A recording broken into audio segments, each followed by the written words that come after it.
How often do you put your needs last? Think about it for a moment. When was the last time you said no to something? When was the last time you thought about yourself in social arrangements with your partner, your friends, at work? Are you always putting others first before yourself? My name's Sheena, and I'm a trauma informed mindset coach. I help people like you push forward from childhood traumas because so many of us are struggling with our lives with childhood traumas and from things that we've learned from early conditioning that have stopped us from living the life that we want. And you're fully capable of living the life that you want. And I'm here to help you. I was very similar to this, and I've managed to push past a lot of these fears. I still have a lot of these fears, but believe me, it's all a work in progress and I can help you too. Self abandonment is when you're putting your needs last. Everyone else becomes before you, and you think that your needs don't really matter. So your boundaries go out the window. You say yes to everything because, quite frankly, you don't want to rock the boat and you don't want to disappoint anybody. So you're constantly thinking about others before yourself. This can often lead to feelings of resentment, loss of self, and you just basically don't have any opinions of yourself, of your own. So people basically take you for granted, and basically you end up feeling resentful. What self abandonment actually looks like: you say yes when you really, really want to say no. You ignore your own emotions, push them down just to make other people happy. So you're always making yourself feel small. You don't have an opinion on anything, or you just want to agree with what everyone else is saying. So you don't want to upset anybody or disappoint anybody. This can often include self neglect, self care, emotional neglect of yourself, just to make sure other people are happy. This can also lead to a feeling of self disconnect and just feeling a bit lost in life, basically. You're constantly doing things to help other people or to satisfy other people or not to rock the boat or to upset anybody. You actually forget who you actually are. The root causes of self abandonment often come from childhood, when we've learned to basically be conditioned by our parents to always say yes, to always try to manage their expectations of us. So we always say yes, or not to upset them or disappoint them. We constantly are living on our nerves just to make them happy, because you know that if you don't say yes or you don't do something to suit their approval, that you are going to get into trouble. And so basically, you do this to protect yourself. You're always saying yes to protect yourself, to survive. And with this comes people pleasing and the fear of rejection, because you think to yourself, if you say no, you're going to disappoint other people. If you say no, you're not going to have any friends. If you say no, you're going to upset your parents. If you say no, you're going to get into trouble. So you always say yes and put others before your own needs, your own personal needs. Then there's low self worth and shame. You don't think that you're worthy of love or you deserve any love. So you're always on performance. So you're always constantly performing to make other people happy, making yourself seem smaller so you don't outshine anybody. So you're constantly on edge trying to please everybody else so you can have some sort of self validation from others, to make yourself feel some sort of love or some sort of connection with others. Trauma and emotional pain. So if you think that if you think saying no or not agreeing to do something is going to cause you some more emotional pain, that love that you want is basically taken away. Maybe you had to earn love by saying yes. Maybe you're in situations when you were younger that if you said no, you were emotionally blackmailed or there was more emotional abuse.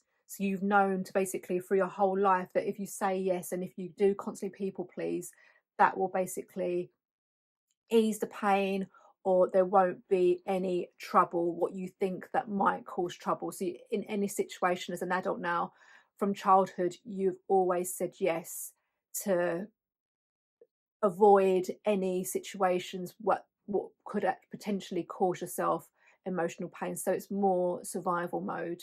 Then there's also cultural or family conditioning. So you might be like your siblings, you might have a sibling that's always the no person, the troublemaker, the this, the that. So you've always been the sibling to always say yes, you know, not to ever, ever say no. Maybe you've got really strict parents and you know that saying no, it's not even worth it as a child. Saying no, you know that would lead to more problems. Saying no might even have led to you being beaten as a child, and it is not worth the trouble. So you always say, yeah, you're always living on your nerves, always on edge, just in case you do something wrong. So you're always there to please because you know that if you do something wrong, it will lead to more problem, more heartache, more abuse. And so you've always known from a young age that if you do anything like that, if you do anything to rock the boat, if you do anything to displease your parents, displease your family, that you're just going to get into trouble. And that in itself is so traumatic, feeling that way when you feel that if you do anything wrong, the love is going to be taken away from you if you were loved in the first place, because a lot of us weren't loved as children. And when you feel like you're going to do, if you feel like doing something right is going to earn you some sort of recognition, you take it with both hands and you try as hard as you can to hold on to that. And like I said, if you've got a sibling that is always going to be the no person and you've seen that they get in trouble for it, you might not want to ever, ever do that. And your parents might have come to you to be the the bigger person, the bigger child to, just say yes. And it's exhausting. It's exhausting living on your last nerves. Like your nervous system's constantly on fight and flight mode, and then you go into the fawning mode where you're constantly trying to please your parents by constantly fawning, and that goes into adulthood because you don't want to upset your parents. You always want to be there to please them, especially if you've got emotional neglectful parents that do not understand that you've got your own personal needs too. So these relationships when we're children with our parents and with our families can lead to unhealthy adult relationships, romantic relationships with partners, where we think that if we say no or do anything wrong, I say wrong, do anything to displease the partner, that would lead into conflict. And a lot of us are trying to avoid conflict because if you've grown up with emotional neglectful parents, all you all you want and crave is love. So saying yes or just abandoning yourself to please a partner you think will gain love. And a lot of the time it does. And a lot of time we're wearing masks to please someone else, to not rock the boat, not to cause any problems, just to earn a bit of love. And that comes with a lot of heartache because you're always putting the other person first. You're never ever saying what you want. Sometimes this can often lead to mirroring too. So if your partner says that they want to do something, you're just going to agree with them just to just for peace, just to have a bit of recognition, just to have a little bit of love. And that quite often that is actually quite painful. And especially if you've been doing it for years, you can often let your own emotional needs slide, let your own physical needs slide just to please someone else. I've been in situations like that before, and this has also come from me being a child. That's actually, I wasn't really loved as a child, and throughout my adult life, being in relationships, um, often lost myself just to please someone else. And that's you only realise once you're out of the relationship, like what on earth were you doing? Well, that's exactly what I've done. So I don't know if you can agree with that too, because it's actually quite painful once you look back and you realise that you were taken advantage of, for just because you actually just want a bit of love. Self abandonment can often lead to anxiety because you're constantly on edge of trying to please people and basically forgetting who you are.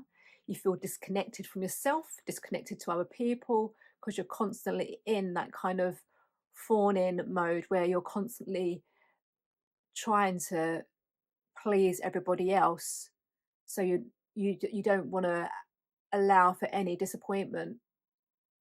And this can be like also lead to resentment because eventually you feel like you're always putting yourself out to please everybody else, but who is pleasing you? And if that never ever happens, you kind of think to yourself, well, when's it ever going to be my turn to have a bit of, have something? But if you're constantly people pleasing and constantly helping or putting yourself out there to please other people, your time is never ever going to come unless you set boundaries and you set clear boundaries. Otherwise, you will never ever ever have happiness because people always take advantage of you. So, here are some little exercises to do. So, basically, start with some daily check ins because what happens with self abandonment, it actually thrives in disconnect. So you need to start connecting to yourself again. Here's how to start doing that. Basically, have a little journal prompt. In the morning, when you wake up, start with, how do I feel today? And something like, what am I going to do for myself today? And whatever it is, make sure you do those things, okay? How do I feel today? And what am I going to do for myself today? And make sure you do something for yourself today, okay? Make sure you put yourself first. Set micro boundaries, okay? Something simple. Just basically, if someone asks you to do something and you clearly do not want to do it, this could be at work and someone asks you if you've got any capacity to do some extra work, and all you have to do is say no. This person might come up to you knowing that you'll always, always say yes. But all you have to do is just a simple no and say you haven't got any capacity for it today. That one no will make you feel so empowering. And you don't need to over explain yourself. You just need to say no, I don't have any capacity. And do you know what will happen? The person that's asked you will just go and ask someone else. They won't think any more of it. And you might be overthinking that this person is thinking badly of you. But if you're over capacity, even if you're not, just say that you are. And that feeling will make you feel so, so empowered. And the first time you do it, it gets easier and easier to do it over and over again. It's just one simple boundary. And once you do it, believe me, it will work. Validate your own feelings first. If you're feeling down, don't wait for your partner or family or friends to ask you how you are, sorry, because you probably know the chances are they're not going to ask you. So validate your own feelings, sit with your feelings. If you're feeling sad or you feel like someone hasn't messaged you back or anything else, sit with that feeling and basically write it down, journal it, and make sure you sit with it and work out how it is that you're feeling and do something for yourself to make yourself happy. This doesn't need to be buying something for yourself. You could just sit there, go and make yourself a nice coffee, sit there, enjoy your peace and quiet on your own and sit with the feeling you have there. And do you know what? Even if you want to have a little cry, have a cry to yourself. Those tears are completely valid and no one needs to know. You can cry your eyes out. And do you know what happens after you cry? You feel so much more better about it. And you don't have need anybody else to validate those tears. You are worthy to cry and you don't need a reason to cry at all. So have that feeling and sit down with your feelings today and just enjoy or sit in the sadness, but just validate your feelings. My cat's meowing there. Can you hear? Sorry about that. Notice when you're performing for others. So next time you go for drinks or go for dinner or see your family or spend time with your partner, notice if you're actually putting on a performance, wearing a mask. Do you wear a mask around different people? Notice what you're doing. Are you doing things to please a certain group of friends? If you feel that you are, have a little word with yourself, have a little check in with yourself, and ask yourself why. And then ask yourself, are these people even my people if I have to perform around them? Right. Maybe if you're meeting a new friendship group, or you're starting a new job, it's a bit hard with your family, but once you do start a new friendship group, find a new friendship group or start a new job, that is the perfect time to put up those boundaries and start putting yourself first. Stop abandoning yourself and basically put yourself first and above all. And that way they know from the start off that you're not someone to mess with. They're not going to take advantage of you. You're not going to feel resentment. You are going to feel so empowered once you do. They'll know a whole new you, believe me. That childhood you that had all the emotional abuse is going to soon be a long, long, distant memory. It's still going to be within you because your childhood you is always going to be in you. But you can always build a new you that people can see, that has confidence, that can say no and puts themselves first. Here's a little bonus tip journal prompt. I want you to, at the end of the day, write in your journal, why did I not stick up for myself today?